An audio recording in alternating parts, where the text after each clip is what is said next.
कोविड-19 के नए variant Omicron को लेकर देश में दहशत का माहौल है।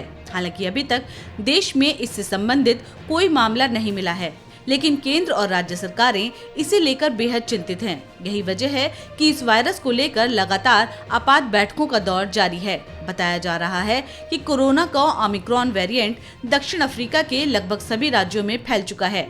इतना ही नहीं, चिंता की बात ये है कि पिछले कुछ दिनों में दक्षिण अफ्रीका से कई लोग भारत लौटे हैं। विशेषज्ञों का कहना है कि संभव है कि ये भारत में प्रवेश कर चुका हो। इसीलिए केंद्र और सभी राज्य सरकारें ओमिक्रॉन को लेकर हाई अलर्ट पर हैं। बात की जाए दिल्ली राज्य की, तो यहाँ के मुख्यमंत्री अरविंद केजरीवाल की अगुवाई में कई बैठकें भी हो चुकी हैं।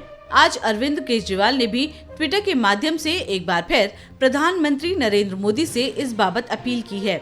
अपने ट्वीट में उन्होंने लिखा कि कई देशों ने ओमिक्रॉन प्रभावित देशों से अपनी आने वाली उड़ानें बंद कर दी हैं, तो हम देरी क्यों कर रहे हैं? पहली वेव में भी हमने विदेशी उड़ानें रोकने में देरी कर दी थी।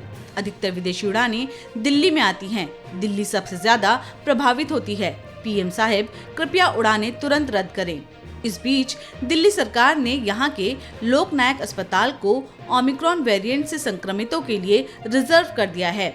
यानी अगर दिल्ली में ओमिक्रॉन वेरिएंट का कोई संक्रमित पाया जाता है तो उसका इलाज लोकनायक अस्पताल में ही होगा।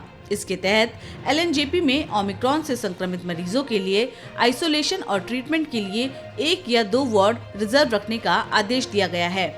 इस नए वेरिएंट को लेकर सोमवार को भी डीडीएमए की एक बैठक बुलाई गई थी। इस बैठक के बारे में बताते हुए उप मुख्यमंत्री मनीष सिसोदिया ने कहा कि जिन देशों में कोविड के नए वेरिएंट के केस सामने आ रहे हैं, उन देशों से आने वाले यात्रियों की 100% आरटीपीसीआर टेस्टिंग होगी। अगर कोई पॉजिटिव केस सामने आता है तो केंद्र सरकार की गाइडलाइंस के मुताबिक आइसोलेशन और क्वारंटाइन का नियम लागू होगा। पॉजिटिव केस आने पर जीनोम सीक्वेंसिंग के लिए भी सैंपल भेजा जाएगा। उन्होंने कहा कि ये नया वेरिएंट है और ये कैसे रिएक्ट करेगा, इसको लेकर आने वाले दिनों में तस्वीर साफ होगी। लेकिन दिल्ली सरकार अपनी ओर से सभी जरूरी तैयारी कर रही है। अप्रैल मई के अनुभव को देखते हुए सरकार पहले से ही तैयारी कर रही थी कि अगर केस बढ़ते हैं तो क्या क्या इंतजाम करने होंगे।